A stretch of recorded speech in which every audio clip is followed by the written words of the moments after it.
तर नमस्कार मंडळी. आपली आवडती मालिका म्हणजेच बाई तुझा आशीर्वाद ही मालिका आता आपल्याला वेगळ्याच वळणावर येऊन पोचलेली दिसणार आहे.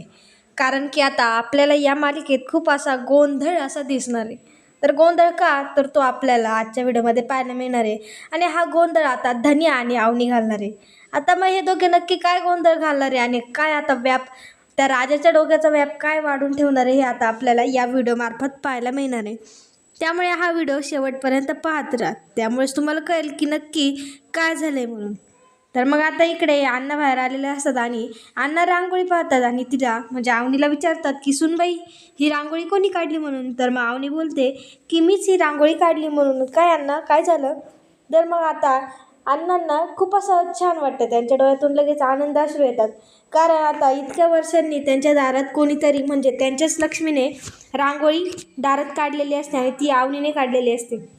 त्यामुळे त्यांना खूप असा आनंद झालेला असतो आणि ते आता आनंदात रडत असतात. त्यामुळे अवनी त्यांना थांबवते आणि आता त्यांच्या डोळ्यातलं जे काही पाणी असतं ते तिला समजलेलं असतं. म्हणजे एकमेव म्हणजे अण्णांबद्दल म्हणजे अण्णांना ती जी काही भावना असते अण्णांच्या मनात ती आता तिला आठवलेली असते. तिला म्हणजे तिला असं खूप वाईट वाटलेलं असतं आणि अण्णा खुश असतात. तर मग अवनी अण्णांना बोलते की अण्णा इथे थांबा तुम्ही, मी तुमच्यासाठी चहा घेऊन येते म्हणून. तर मग आता ती अण्णांसाठी चहा घ्यायला जाते. तर मग आता तिथे लगेच हे अण्णा सुलूला आवाज देतात. सुलू आत्या बाहेर येते. तर मग ते सुलू आत्याला बोलतात की ए सुले बघ माझ्या सुनांनी रांगोळी काढलीत आणि मग आता ती मला चहा आणायला गेली आणि ती आता मला चहा घेऊन येणार आहे असं सांगितलेलं असतं. तर मग ही आत्या चिडते आणि तेवढ्यात मग तिथे अवनी आलेली असते चहा घेऊन आणि अवनी आत्यांना पाहते. तर मग आता ती अण्णांना म्हणणे काय अण्णा तुम्ही कशाला बोलवलं, उगाच आता त्या काहीतरी बोलतील. तर मग आता अवनी त्यांना चहा देते म्हणजे अण्णांना चहा देते. तर मग अण्णा त्या सुलू आत्याला बोलतात की ए बघ सुले माझ्या सुनेनी मला चहा आणलाय म्हणून, प्यायचं का तुला, ये मी देतो म्हणून. असं तिला म्हणजे तिला टोमणे मारतात, तिला उचकवतात. पण ही काय म्हणजे सुलू आत्या काही येणार नसते आणि ती मात्र तिच्या घरात गेलेली असते. तर मग आता अण्णा चहा टेस्ट करतात, चहा प्यायला लागतात. मग आता जे तेव्हा चहा पितात तेव्हा त्यांना कडू लागतो. कारण अवनीने पहिल्यांदा चहा बनवलेला असतो आणि तिला काही एवढा अंदाज आलेला नसतो. त्यामुळे आता सुनेला दुःख व्हायला नको, तिला वाईट वाटायला नको, त्यामुळे अण्णा चहा पितात आणि काय बोलत नाही की चहा असं झालंय तसं झालंय. पण अण्णांच्या तोंडाकडे बघून अवनी त्यांना विचारते की कसं झालंय चहा. तर मग अण्णा बोलतात की छान झालाय चहा, मी पितो तुझा म्हणून. आणि मग आता इकडे अवनी आतमध्ये आलेली असते. सगळेजण पाहतात की अवनी येते म्हणून आणि मग सगळेजण आता चहा पिण्याचं नाटक करतात. कारण हा चहा कडू झालेला असतो आणि आता सगळे असे उगाच प्यायचं आहे म्हणून आता वहिनीच्या आनंदासाठी तिला दुःख वाटायला नको, तिला वाईट वाटायला नको, त्यामुळे आता यांनी सगळा चहा पिलेला असतो. त्यांच्याकडे दुसरा काही पर्याय नसतो. त्यामुळे इकडे आता अवनी बोलते की अरे वा तुम्ही चहा पिला, पण आता मी सुद्धा पिणार, मला सुद्धा चहा प्यायचा आहे. तर मग हे सगळे झटकन उठतात आणि तिला बोलतात की नको नको, आम्हाला खूप चहा आवडला आहे आणि तो सगळा आता आम्हीच पिणार. आणि राजाला तर खूप आवडलाय चहा आणि धन्या पाण्या पण बोलतो की खूप छान चालाय चहा, आम्हाला प्यायचं आहे.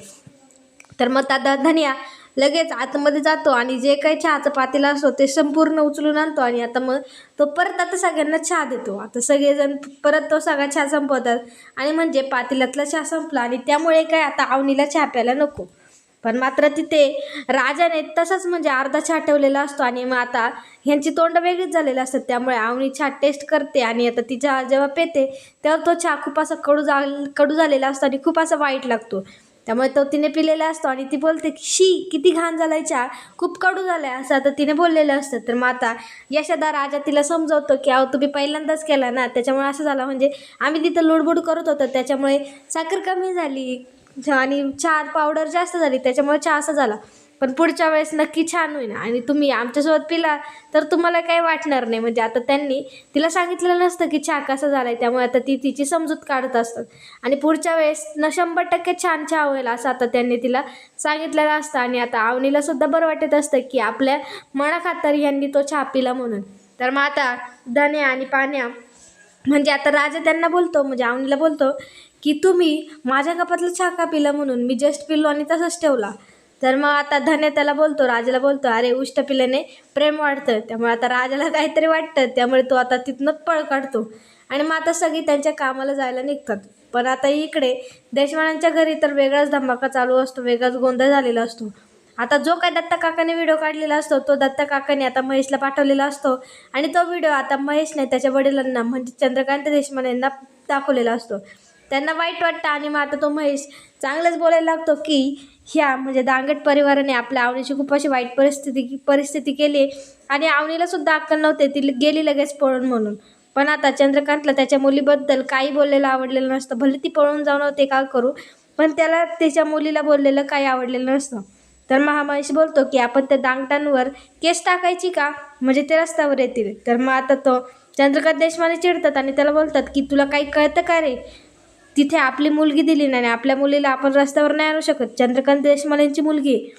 तर मग आता महेश त्याला बोलतो की अवनीने फोन केला होता तिच्या डॉक्युमेंट्स पाठवण्यासाठी. मग ते चंद्रकांत देशपांडे हां मग काय काय झालं, तू काय बोलला. त्यांना असं उत्सुकता असते की नक्की हा काय बोललाय. तर मग आता महेश बोललेला असतो की या घरातून तुला काही मिळणार नाही.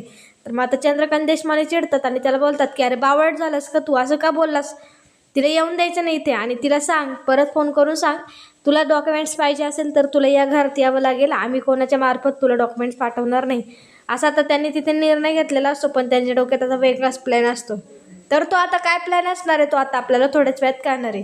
त्यामुळे आता इकडे यशोदा मस्त, आता राजाने त्या दिवशी सांगितलेलं असतं की तू चांगली कपडे वगैरे घालून साईटवर जात जा. त्यामुळे आता यशोदा चांगली वगैरे कपडे घालून जात असतो आणि तो आता पाण्याच्या गाडीने जात असतो आणि तो आता कॅबने त्याच्या साईटवर जाणार असतो. आता हे धन्याला आणि पाण्याला काही कळत नाही की हे नक्की काय प्रकार चालू आहे तो.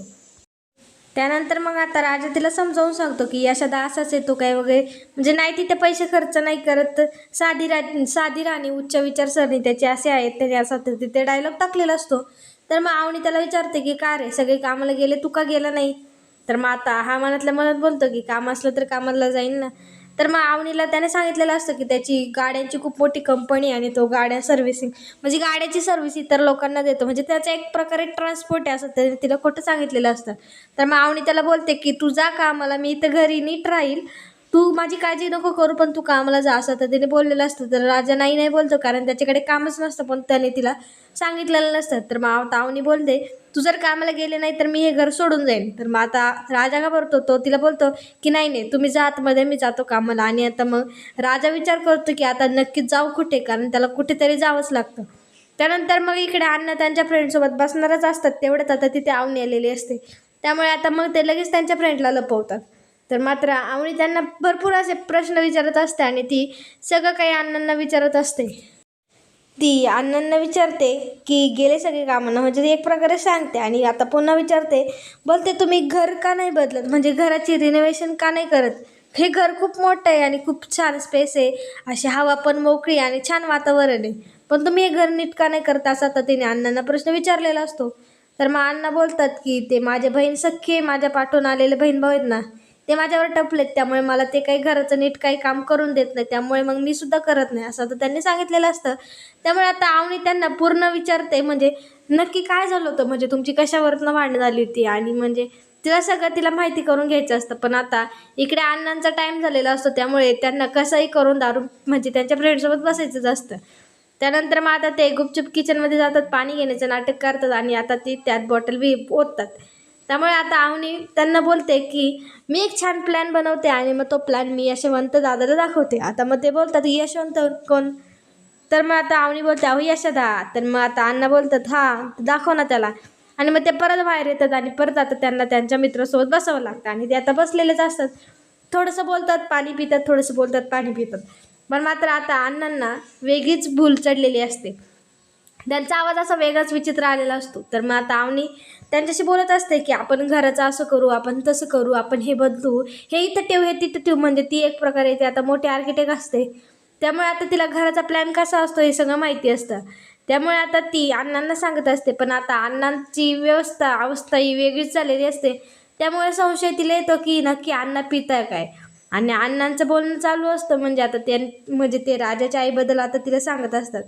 पण इथे अवनीच्या डोक्यात मात्र वेगळाच खेळ चालू असतं की अण्णा नक्की करताय काय, ते पिताय काय, हे तुला म्हणजे हे हिला बघायला, म्हणजे ही बघते. आणि मग ती तो तांब्या घेते आणि त्या तांब्याचा वास घेते. तर मग आता तिला विचित्रच वास, म्हणजे दारूसारखा वास आता तिला आलेला आहे.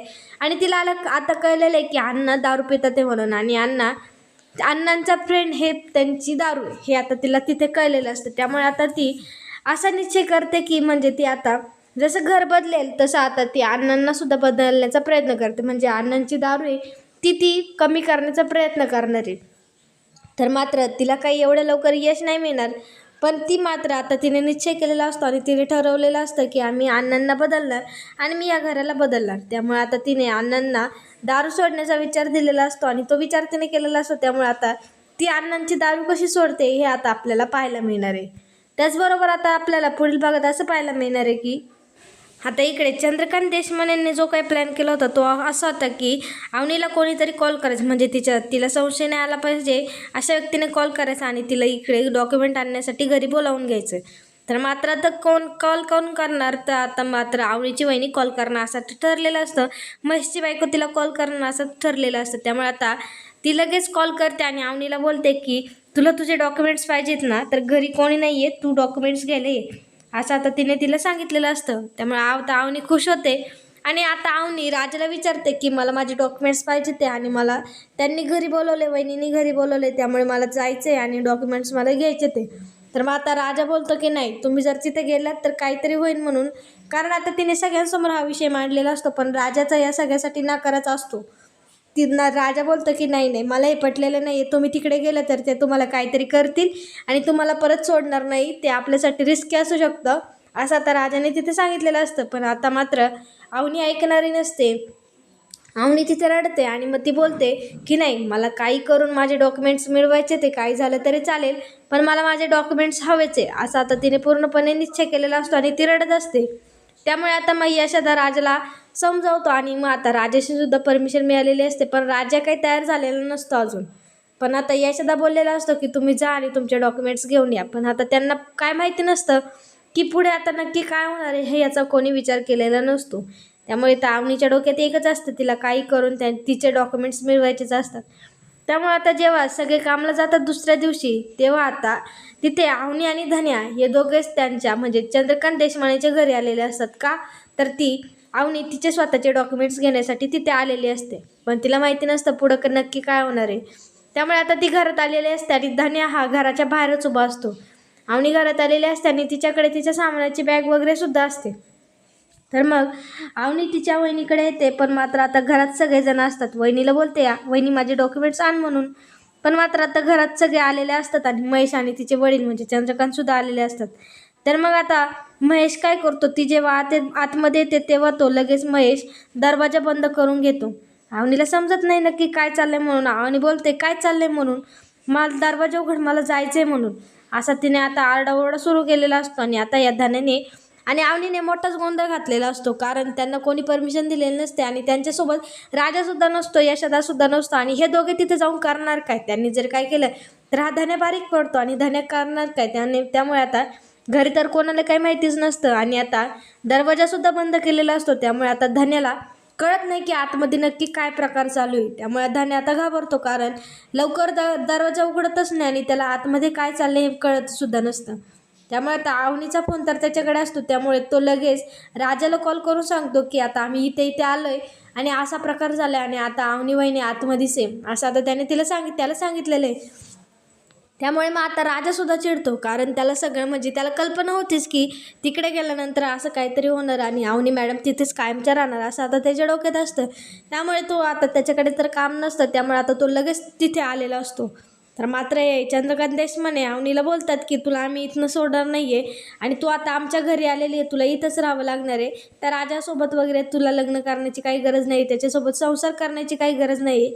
मग ते डायरेक्ट राजाला असं शुल्क म्हणजे काहीच समजत नाही, एकदम असा राजा असं शून्य आहे असं त्याला समजत, म्हणजे भिकारी असं त्याला आपल्याला म्हणायला काही नाही, भिकारी असं त्याने तिथे शब्द उल्लेखलेला असतो आणि तो बोलतो की राजा भिकारी, त्याच्या घरी राहून तू काय करणार आहे, तू सुखी राहणार नाही असं तर त्या अवनीला त्याने सांगितलेलं असतं. आणि तुझं आम्ही लग्न ठरवून दिले विवानशी, विवान तुझ्याशी आत्ताही लग्न करायला तयार आहे, त्यामुळे तुझं आणि विवानचं लग्न होणार असं आता सुद्धा चंद्रकांत देशपांडेंनी तिला सांगितलेलं असतं.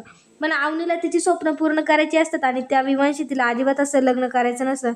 त्यामुळे ती तिथून घरातनं आरडाओरडा करते आणि धन्याला आवाज देते. आता धन्यासुद्धा तिला आवाज देतो आणि धन्यासुद्धा घाबरलेला असतो की आता वहिनी परत येणार आहेत की नाही आणि त्यालासुद्धा भीती वाटत असते आणि ह्यांनी कोणाला सांगितलेलं नसतं. या दोघांनी शहाणपणा केलेला असतो आणि आता शहाणपणा करून यांनी एवढा मोठा घोळ घातलेला असतो. त्यामुळे आता राजा तिथे आलेला असतो आणि तो दरवाजा उघडा करत असतो. पण मात्र आता इकडे राजा आला असतो आणि राजा बोलतो की तुमच्यावर मी केस वगैरे टाकू शकतो, तुम्ही दरवाजा उघडा आणि माझ्या बायकोला माझ्या ताब्यात द्या, असं आता त्याने तिथं बोलून दाखवलेलं असतं. आता हिने तर त्याच्या बायकोने तर मोठा गोंधळ घातलेला असतो. त्यामुळे आता इकडे राजाला काय करावं काय नाही हे सुधरत नसतं. राजा ओरडत असतो की तुम्ही माझ्या बायकोला सोडा, नाहीतर मी तुमच्यावर केस टाकेल. त्याच्यामुळे आता चंद्रकांत देशपांडेंना दरवाजा उघडावा लागतो. आणि मग आता त्या चंद्रकांत देशपांडेंनी आता अवनीसमोर आणि राजासमोर एक म्हणजे 2 अटी ठेवलेल्या असतात की अवनीला बोलतात तुला जर तुझे डॉक्युमेंट्स हवे असतील तर तुला या घरात राहावं लागेल आणि ह्याच्याशी जे काही तुझं नातं आहे ते तोडावं लागेल. आणि जर तू इथे नाही राहिली म्हणजे तुला जर राहायचे असेल, त्याच्यासोबत राहायचं असेल तर मात्र तुझे डॉक्युमेंट्स तुला इथे मिळणार नाही. पण अवनी तयार होत नाही. अवनीला तिचे स्वप्न पूर्ण करायचे असतात आणि त्या घरात राहून तिचे स्वप्न पूर्ण होत नसतात. त्यामुळे ती बोलते की नाही, मी राहणार तर राजासोबतच आणि तो माझा नवरा आहे, असं आता तिने त्याला बोललेलं आहे. तर मग आता हा चंद्रकांत देशपांडे आणि अवनीचा मुद्दा एक होत नाही, त्यांचं पटत नाही. तर मग आता तो चंद्रकांत असा निर्णय घेतो की आता तो तिचे डॉक्युमेंट्स जाळून देतो आणि आता त्यांचे डॉक्युमेंट्स, अवनीचे डॉक्युमेंट्स तर जाळले ते. त्यानंतर मग आता अवनीला राग येतो, कारण आता जर तिथे राहून सुद्धा उपयोग नाही आणि आता काहीच उपयोग होणार नसतो, कारण अवनीचे डॉक्युमेंट्स झालेले असतात. त्यामुळे तिला राग येतो आणि ती तिथनं निघून यायला पाहते. तर मग आता तिला चंद्रकांत देशपांडे परत एकदा सांगतात की तुला इथे राहायचं असेल तर राहू शकते आणि ही तू अट मान्य कर म्हणून आणि ह्या राजाला सोडून दे. पण ती अवनी बोलते की नाही, मी त्याला सोडून देणार नाही आहे. आणि मग त्यात ते चंद्रकांत देशपांडे बोलतात की तुझं असंच होणार आहे. आणि मग ते बोलतात की ते म्हणजे जिथे तिचे डॉक्युमेंट झालेले असतात तिथे बोलतात स्वाहा स्वाहा स्वाहा, असं आता त्यांनी तिला एक सांगितलेलं असतं. त्यानंतर मग आता अवनी तिथनं रडत निघून जाते घरी, म्हणजे घरी यायला निघते. तर धन्या तिच्यासोबत जातो. तर मग आता तिथे राजाला सुद्धा राग येतो, कारण त्याच्या बायकोचा तिथे अपमान झालेला असतो. तो आता चंद्रकांत देशपांडेंना बोलतो की आमच्या घरी आमच्या बाईचा अपमान झालेला आम्ही सहन करत नाही आणि आम्ही कधी तिचा अपमान करत नाही आणि आमच्या घरच्या बाईची सगळी स्वप्न पूर्ण होणार, हा या राजाचा शब्द आहे. आणि आम्हाला सुद्धा स्वाहा स्वाहा स्वाहा करता येतं, पण आमची ते संस्कार नाही आणि आम्ही तसे करणार नाही. आम्ही आमच्या घरातल्या बाईला आमच्या घरातल्या बाईची सगळी स्वप्न पूर्ण करणार, तिला जे हवं आहे तेच आम्ही तिला मिळवून देणार, असं आता राजाने त्या चंद्रकांत देशपांडेंना खडकावून सांगितलेलं आहे. पण आता हे सगळं अवनीने ऐकलेलं आहे आणि अवनीची हे ऐकून आता ती अवनीच्या भावना बदललेल्या आहे आणि तिच्या मनातल्या राजाबद्दलच्या ज्या काही भावना असतात त्या कशा रीतीने बदलतात ते. आणि पुढे आता नक्की अवनी कसं काय करून कुठे राहणार, कुठे खाणार आणि राजासोबतचं ती नातं तोडेल का, की अजून त्यांचं नातं घट्ट होईल, हे आता आपल्याला पुढच्या भागात पाहायला मिळणार आहे. पण आता इकडे अवनी आणि धन्याने तर गोंधळ गोंधळच घातलाय. पण आता राजाने तो निस्तरलाय, पण अजूनसुद्धा गोंधळच आहे. आणि मात्र अवनीच्या डॉक्युमेंट्स आता जायलेच गेले ते. पण आता अवनी कसं काय करते हे आता आपल्याला पुढच्या भागात पाहायला मिळणार आहे. त्यामुळे पुढचा भाग पाहायला विसरू नका आणि हा भाग जर आवडला असेल तर लाईक, कमेंट, शेअर करायला विसरू नका. धन्यवाद.